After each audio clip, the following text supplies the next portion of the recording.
আর কেউ নাই, আর কে বলবে, কথা কে বলবে?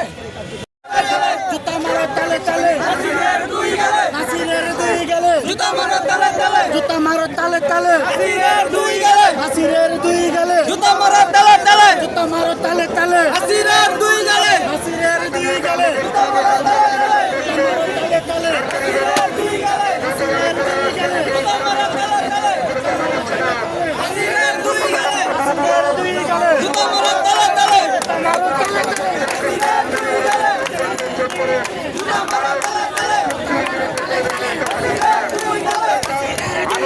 জুতা মারো তালে তালে, নাসিরের দুই গেলে, জুতা মারো তালে তালে, জুতা মারো তালে তালে, নাসিরের দুই গেলে, জুতা মারো তালে তালে, নাসিরের দুই গেলে, জুতা মারো তালে তালে, নাসিরের দুই গেলে, জুতা মারো তালে তালে, নাসিরের দুই গেলে, জুতা মারো তালে তালে।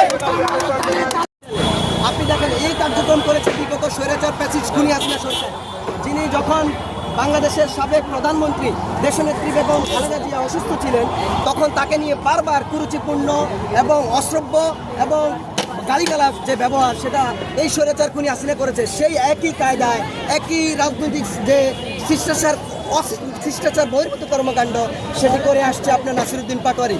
সেই একই প্যাটার্নে কাজ চলতেছে। সেই কার্যক্রম থেকে আমরা দেখতেছি তার এই কার্যক্রম সে অব্যাহত রেখেছে। সেখান থেকে আমরা আমাদের ঘৃণা থেকে তার আমাদের এই যুদ্ধ নিক্ষেপ কার্যক্রম আমরা অব্যাহত রেখেছি। আচ্ছা, নাসিরউদ্দিন পাটোয়ারি যে কর্মকাণ্ড ঘটিয়েছে সেই কর্মকাণ্ডে যদি ক্ষমা না চায়, পরবর্তীতে আপনারা কি ধরনের নাসিরউদ্দিন পাটোয়ারিকে বারবার আমাদের সাধারণ ছাত্রদের পক্ষ থেকে বারবার তাকে বলা হয়েছে যে আপনি অবশ্যই ক্ষমা চাবেন, আপনি অবশ্যই এই ধরনের রাজনৈতিক যে শিষ্টাচার বহির্ভূত কর্মকাণ্ড এখান থেকে আপনি অবশ্যই সরে আসবেন। কিন্তু আপনারা দেখেছেন সে ক্ষমা চাওয়া সত্ত্বেও তার পরবর্তী সে একই ধরনের কার্যক্রম অব্যাহত রেখেছে। যদি সে এখান থেকে সরে না আসে, এই ধরনের কর্মকাণ্ড থেকে সরে না আসে, তাহলে অবশ্যই আমরা সাধারণ ছাত্রদের পক্ষ থেকে আইনানুগ ব্যবস্থা গ্রহণ করব। ঠিক আছে, আমরা আবার একটু শুরু থেকে ছোট্ট করে একটু জানতে চাই যে আজকে